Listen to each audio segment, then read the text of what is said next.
My wedding anniversary is actually coming up soon. What a day that was. It was so romantic, surrounded by family and friends, and we danced all night. And I collect skeleton keys, so that was our theme. We had them hanging from all of the centerpieces. It was so beautiful and special, which I know skeleton keys aren't for everybody, but that's the thing. It was about us. And I loved all of those personal touches that we were able to add. But oh my goodness, it was so much work. And by the time the wedding was over, I felt like I was just figuring out what I was doing. So instead of waiting until yours or your friends or your brothers or your cousin's wedding is over, why don't we figure out how to make that special day amazing now? Welcome to Merging into Life, where we navigate life's milestones one episode at a time. Brought to you by AAA Northeast. I'm your host, Amanda Green. Now that we're well into season 1, we would love to hear what you think. If you have feedback, ideas for an episode, or you just want to say hi, please leave a review wherever you listen, or email us at podcast@AAAnortheast.com. Today, we're going to talk about planning a wedding. Venue, food, beverages, decorations, flowers, vows, a photographer, a videographer. I don't even remember what else. Planning a wedding is a huge undertaking. It's also supposed to be one of the happiest days of your life. So how do you take these two things, immense stress and a celebration of love, and make them work together? You ask people who know what they're doing. People like Jessica Bishop. So I actually was just a humble bride-to-be myself, trying to figure out like the crazy roller coaster that is wedding planning. And at the time I was working for a wedding magazine. And so I just really got fully immersed into the world, and I've worked in the wedding industry ever since. She's the founder of BudgetSavvyBride.com, host of the podcast The Bouquet Toss, and author of a best-selling wedding planning book, The Budget Savvy Wedding Planner and Organizer. How did you get into wedding planning? So when I was engaged in planning my own wedding, I was looking for resources to help me pull it off within a pretty limited budget at the time. We had decided based on our, savings and what we could save over the course of our engagement that we could spend about $10,000. And that was all we were going to be able to spend. We were pretty freshly out of college. We wanted to host a large group of our friends who were still very much involved in our lives. So I had to really get creative and come up with resourceful ways to pull off a wedding for 150 guests within a $10,000 budget. And so that was how the Budget Savvy Bride started. So let's say you just got engaged. What's the first thing to do? Well, I always tell people to take a moment and just soak up the newly engaged glow. I think there's always this pressure to just start planning things right away. Your family and friends are going to immediately start asking you, when's the wedding? What's the venue? All of the questions. But take a moment and enjoy being engaged, and also start having those important conversations with your partner about what is it that we really want out of our wedding day? How do we want to feel? How many people do we want to be there? Getting really clear on what you picture and envision for that day is a key part to starting the planning process. How do you temper the expectations of your wedding day being the best day ever with everything that there is to do? There's a lot of pressure. Do you have any tips how to make it an enjoyable day and not a super stressful day? I think no matter what size budget you're working with, what your circumstances are, not doing it so DIY that you're the point person and in charge of everything on the day. I think a day of or month of coordinator is an absolutely worthy investment. You want to be the guest of honor at your wedding. You don't want to be the director, right? So having somebody who is in charge, who is going to answer all the questions and deal with all the logistics on the day of is such a worthy investment. And I encourage every couple to do that for their own sanity and enjoyment and their ability to be present on the wedding day. It's such a cliche, but it truly goes by in such a flash. And you want to be able to be as present as possible with your partner, with your families, with your friends who've traveled and you've spent all this money to put it together. Let somebody else handle all the details on the day. That makes a lot of sense. So where do you start? One exercise I find really helpful for couples to go through is almost like a values exercise. What do we really care about? What matters to us about the wedding? And then using that list to prioritize the aspects that you're going to focus on. You're probably going to focus more of your money on those aspects. So that's a really, really helpful exercise, I think, just so you're on the same page and you can use a very detailed checklist to systematically go through the whole process. How do you keep all of that organized? Well, I mean, luckily there's a lot of online tools and resources now, but definitely having like a dedicated wedding planning binder still, that pen to paper is great. There's also lots of great digital tools. I'm a big fan of sort of a hybrid approach at this point. I think Google Docs has become an absolute necessity in a lot of people's lives. And you get that two-way communication or sharing between you, your partner, and potentially your wedding planner or vendors. So it's a great way to collaborate on things like that.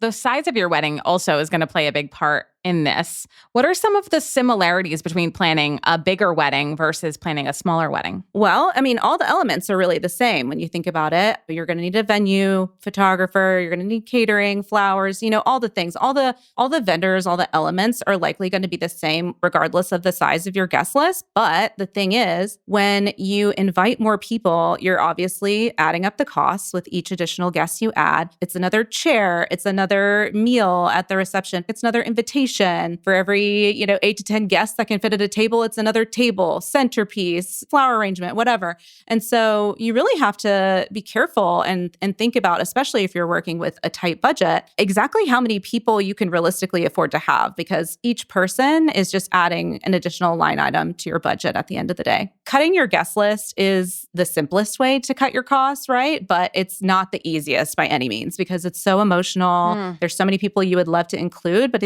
at the end of the day, I always encourage being financially responsible when it comes to your wedding. It's hard too because when everyone is asking you about your plans, it almost feels like they're expecting an invitation. Yeah. Oh, it can be so sticky. Yeah. And I definitely feel for couples these days because with the economy and inflation and everything else, it just costs more now than it did 15 years ago when I was planning. So it's definitely a challenge. So how do we keep that guest list under control? Well, there's some good sort of handy rules of thumb that you can use to sort of eliminate people from the guest list. One I really like to suggest is thinking about, would you or you and your fiance invite this person to dinner and pay for their bill? Because that's essentially what you're doing when you're inviting them to your wedding. If you haven't physically seen them or spoken to them in at least a year, maybe they don't need to be included. And really just evaluating, I think it gets into this really tricky territory when you're like, oh, if I invite this person from this aspect of my life, then I'm going to have to include these other people. It's all kind of a gut check. But I do think that those sort of handy flowchart sort of things, there's one in the book that I think is really helpful in deciding who to include and who not to. Kind of like when you're cleaning out your closet, they say if you haven't worn something in a year, you need to donate it. I guess the same goes for a guest list for your wedding. If you haven't talked to them or seen the person in over a year, it's probably not essential that you invite them to your wedding. You can always blame it on your venue capacity. We could only fit this number of people. We're keeping it to our closest family and friends. It's tough, but you got to do it if you want to stick to your budget. I feel like people often think that planning a destination wedding might be a budget-friendly option. What are some of the pros and cons about going the destination route? Yeah, I definitely think, there is a certain idea that it could be a way to save money. And I would say the thinking there is more based on the fact that there are going to be guests who self-eliminate from the guest list, maybe because of, their schedule or finances or, family obligations, whatever the case might be. So your guest list might be smaller with the destination wedding, which could help reduce the cost. But there's added costs too. In some instances, you're talking about international travel, you're talking about a longer stay. You're not just going for a day, So there are additional costs involved that you really have to weigh all the options and do the math to know whether or not you're actually saving. So Jessica, you're the expert. I'm sure this is probably one of the biggest points for most couples. How do you make a reasonable budget and also, the hard part, stick to it? Oh, yes. It is the biggest hurdle I think that a lot of couples face. And I really think a lot of it is because of the social media of it all. We're not just comparing our weddings to the people whose events we've actually been invited to and witnessed in person, but we're seeing weddings online from celebrities and influencers and people who have a completely different set of financial circumstances than we do, right? And so my best advice for couples is always to really figure out realistically how much you can actually afford to spend and be committed to not putting yourself into a financially bad situation in order to have this wedding that you can't actually afford. Look at your savings, decide how much you want to allocate towards this event, how much you can realistically put away each month to go towards the wedding fund. If you have family members who are able and willing to financially contribute and you want to accept that help because it often comes with conditions or opinions on how the money should be spent. So it's always a caveat, I say, but having those discussions with your families and finding out how much are you able to contribute? When will those payments be made? Do you want the contributions you're making to go towards specific aspects of the wedding? These are all really important conversations to have. And it's not always comfortable, but it's so necessary just to have everything be very transparent and clear. And yeah, communication is key. Always, in everything, right? Regardless of the budget, is there anything that you recommend people always pay for, no matter what? Good photography, honestly. Your wedding photos are one of the only tangible reminders of the day that you will have. And a good quality photographer is an investment. But those are the things that you'll be looking back on for years and years to come. You'll be sharing them with your children and grandchildren. And I'm just such a big believer in capturing those memories professionally. Are there any easy things that you recommend people DIY? There's so many things you can DIY, truly. Whether it's decorations, depending on the type of venue you are using, it's possible to find venues where you could potentially bring in your own alcohol, which is a great savvy tip because oftentimes, professional catering halls or event venues, they have alcohol markup that's significant. And so if you're able to kind of control the cost per bottle of the wine or beer that you're serving, that's a really great way to save, but not always possible depending on the venue you choose. Are you seeing a lot of the older traditions still being upheld, or do you think people are kind of doing their own thing now? I think couples are really blazing their own trail and breaking the rules and making new traditions. I think it's really amazing. It's something that we actually talk a lot about on our podcast, the bouquet toss, which is a age-old wedding tradition. And what we did in our first season of that show was we actually talked about the history and the origin of where all those traditions came from. You might decide, you know what, this doesn't really align with us. It doesn't feel true or right or authentic to who we are as people. So we're going to toss that tradition. I really love that couples are doing more of that. How do you pick the right people to be in your wedding party? It's a tricky thing, right? And I think what I've seen more of lately is not necessarily always choosing the longest relationships, but the people who are more present in your life right now, or the people who you really do see being in your life for many, many years to come. Obviously, there's always the chance of hurt feelings and things going wrong, but at the end of the day, being in someone's wedding is a responsibility. There's a lot that comes along with it: time investment, money, travel. And so you really have to be openly and honestly communicating with those people and finding out if they're really up to the task. Are people tending to keep their wedding parties smaller these days? I feel like, I don't know, even 15 years ago, people had 12 bridesmaids and 12 groomsmen, and the lines were so long. I think overall, we're seeing a lot of couples cut back, not just on their wedding party, but their guest list as well, just because of the sheer money involved in it. And I do think it also has to do with the fact that a lot of couples are getting married a little bit later in life. And so their social circle is maybe a bit smaller as they get older. Planning a wedding brings out so many emotions, and it does seem like everyone wants to share their opinion about your wedding when you're planning it, right? Mm-hmm. What is the best way to set expectations when it comes to your in-laws, for instance? Oh, that's an interesting question. I think the best thing you can do is always graciously accept their feedback or ideas, but express you and your partner have made the decisions you have. have because it's what feels most true to the two of you. And, obviously, like I mentioned, your family is contributing financially, perhaps. Like that can make things a bit more sticky, but it's just clear communication and like a little bit of gentle boundaries, I think, are helpful in those conversations. Do you see people assign maybe them a task or a job so that they are included in a way, but maybe not in the way they were trying to be? Yeah, I mean, that's always a great compromise too. Helping them feel heard and involved is going to go a long way, especially if you might be, diverting from their particular wishes. Overall, I think it's about just mutual respect and understanding that you are joining two families together and you want everyone to feel included. What are some hot wedding trends you're seeing right now? I feel like I'm seeing a lot of food trucks. We're seeing a lot more like sort of non-traditional food elements and also almost making them into sort of like art pieces. So I don't know if you've seen, they have these really cool, almost like, I think it's like a wafer of some sort. They can like monogram it. Oh. Put the couple's initials and things like that and like put it in the cocktail glasses.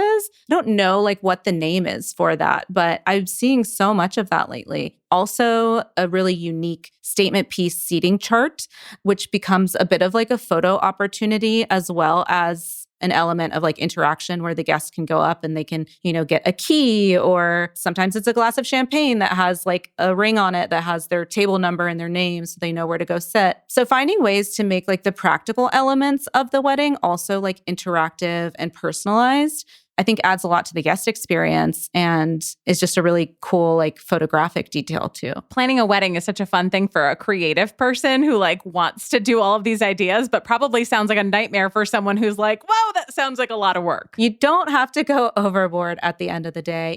I really think that the most special weddings are the ones that feel like the couple. You get a real sense of who they are. And that could be as simple as like personalizing your wedding vows or having someone be your wedding officiant. Those things don't have to cost any extra money, but they add to that level of like personalization and make it feel like your day, not just some generic day that you've seen all over Pinterest or Instagram 100 times. From all of your experience, do you have any final words of encouragement for maybe a newly engaged couple starting to plan their wedding? I would say, first of all, just enjoy this time together, enjoy the engaged period. It doesn't last long at the end of the day. You're only a fiance for so long. And really use this time to dive deep together into what truly matters to you, not just for your wedding day, but for everything that comes after as well.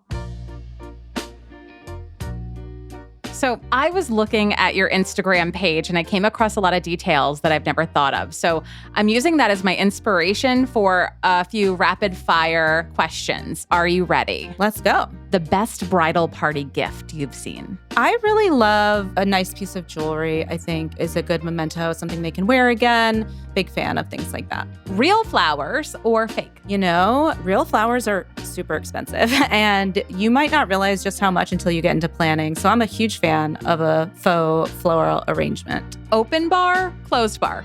For the budget's sake, closed bar. Are kids invited or is this adults only? I'm a big fan of adults only celebrations, but I'm a childless millennial, so. And using AI to help write your vows. I just can't. It should come from the heart. And AI can be helpful as a tool, but I don't think you should rely on it completely. I'll say that. Jessica, thank you so much. We appreciate you coming on and sharing. Thank you so much for having me. That was Jessica Bishop, the budget savvy bride. So how do you and your partner do everything possible to make your wedding a day to remember? Make a budget and do everything you can to stick to it. Make your day your own by really thinking about what you and your partner value. There are so many details to think of and tasks to be completed. I loved Jessica's suggestion to find or hire a point person for the wedding day at the very least. You want to be the guest of honor. And I think one of the most important things she said was, enjoy yourself.